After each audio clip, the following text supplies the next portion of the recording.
LV Hazrat Kumar గారు ఎన్నో వేల మందికి కంటి చూపు ప్రసాదించి రోగులకు అత్యాధునిక వైద్యాన్ని అందిస్తున్నారు. నిరుపేదలకు ప్రతిరోజు ఉదయం వైద్య సేవలు ఉచితంగా అందించబడును. వెంటనే సంప్రదించండి. విజేత కంటి వైద్యశాల, కెనరా బ్యాంక్ పక్కన, బాబు ఐస్ క్రీమ్ ఎదురువీధి, Brindavanam, Nellore. Welcome to Jana Times. Udayagiri గ్రామ పంచాయతీ ఎస్సీ రిజర్వేషన్ కాబోతుందా అంటే ఎస్, అవుననే చెప్పాలి. ఎందుకంటే మేజర్ గ్రామ పంచాయతీ ఉదయగిరికి తలమానికం. ఏ పార్టీకి గెలిచినా కూడా ఆ గ్రామ పంచాయతీ అనేది చాలా వరకు ఒక కిరీటం లాంటిది. దాంట్లో ఎటువంటి అతిశక్తి లేదు. ఈ క్రమంలోనే ఉదయగిరి గ్రామ పంచాయతీలో ఇటు వైసీపీలో అయితేనేమి, ఇటు టీడీపీలో అయితేనేమి పూర్తి స్థాయిలో రెబల్స్గా చాలామంది నామినేషన్లు వేయదలుచుకున్నారు.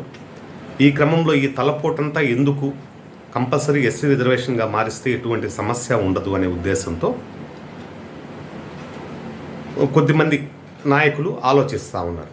ఈ క్రమంలోనే ఉదయగిరి ఎస్సీ గ్రామ పంచాయతీ రిజర్వేషన్ కాబోతా ఉంది. ఎందుకంటే ఇప్పుడు ఉదయగిరి టీడీపీలో ఎత్తుకుంటే నల్లిపోగు నరసింహులు వివాదరహితుడు, మంచి వ్యక్తి, 10 మందితో సత్సంబంధాలు కలిగిన వ్యక్తి, ఎటువంటి మచ్చలేని వ్యక్తిగా నల్లిపోగు నరసింహులు చెప్పుకోవడంలో ఎటువంటి అతిశక్తి లేదు.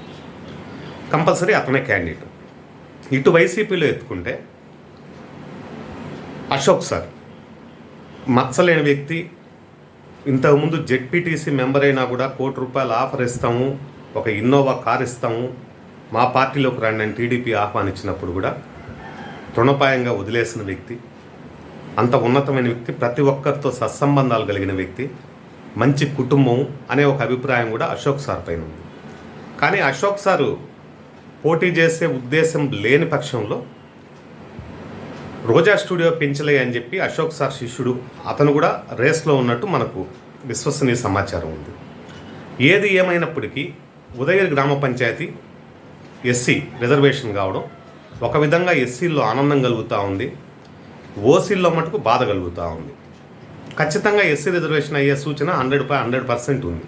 ఎందుకంటే ప్రతి ఒక్క నాయకుడికి తలపోటుగా ఉదయగిరి మెయిన్ గ్రామ పంచాయతీ ఏర్పడిపోయిందని చెప్పడంలో కూడా తప్పు లేదు. ఎందుకంటే ఉదయగిరి గ్రామ పంచాయతీలో ఇటు టీడీపీ నుంచి ఒక 2 రెబల్స్ తయారవుతూ ఉన్నారు, ఇటు వైసీపీ నుంచి 1-2 రెబల్స్ తయారవుతూ ఉన్నారు. ఈ క్రమంలో వీటన్నిటి బదులు ఎస్సీ రిజర్వేషన్ చేసేస్తే అటు సైడ్ ఒక వ్యక్తి, ఇటు సైడ్ ఒక వ్యక్తి ఉంటారు, పోటీ చేసుకుని ఎవరో ఒకరు గెలుస్తారు. దీన్ని సమస్యగా తీసుకోవడంలో మెయిన్ కాన్సెప్ట్ ఎక్కడ వస్తూ ఉందంటే పార్టీ నుంచి ఆదేశాలన్నీ ప్రతి ఒక్కరికి అందాయి. ఎవరంటే ఎవరు కూడా ఏకగ్రీవం కావడానికి లేదు, ఏది చేయడానికి లేదు. అన్ని పంచాయతీల్లో కంపల్సరీ మనమే గెలవాలా, కంపల్సరీ ఏకగ్రీవం అయ్యేదానికి అవకాశాలు ఇవ్వకూడదని చెప్పి ఇరు పార్టీలు కూడా అదే సందేశాన్ని పంపించాయి పార్టీ ఆఫీసుల నుంచి. ఈ క్రమంలో ఇటువంటి క్రమంలో ఉదయగిరి అనేది ఒక తలమానికం కాబట్టి ఆ సీట్ని ఎవరు కూడా వదులుకునేదానికి అంత అనాలోచితంగా లేరు. దానివల్ల ఏంటంటే ఓసీ పెట్టడం కంటే ఎస్సీ రిజర్వేషన్ పెట్టేస్తే దాంట్లో ఎటువంటి ఇబ్బంది ఉండదని చెప్పి, అంటే ఇప్పుడు ఓసీని తీసేసి ఎస్సీని పెట్టడం అంటే అది మామూలుగా ప్రతిపక్షం వారి వల్ల అయ్యే పని కాదు, అది కుదిరేది కూడా కాదు. అది ఒక అధికార పక్షం వల్లే అవుతుంది. దానివల్ల ఖచ్చితంగా తీవ్రస్థాయిలో ఆ కృషిపైన ఉన్నారు. ఖచ్చితంగా ఎస్సీ రిజర్వేషన్ ఏర్పడే సూచన ఉంది. ఎట్టి పరిస్థితుల్లోనూ ఉదయగిరి ఎస్సీ అభ్యర్థి ఎస్సీ రిజర్వేషన్ అవ్వబోతా ఉందని చెప్పి మనకు సూచనప్రాయంగా తెలిసింది.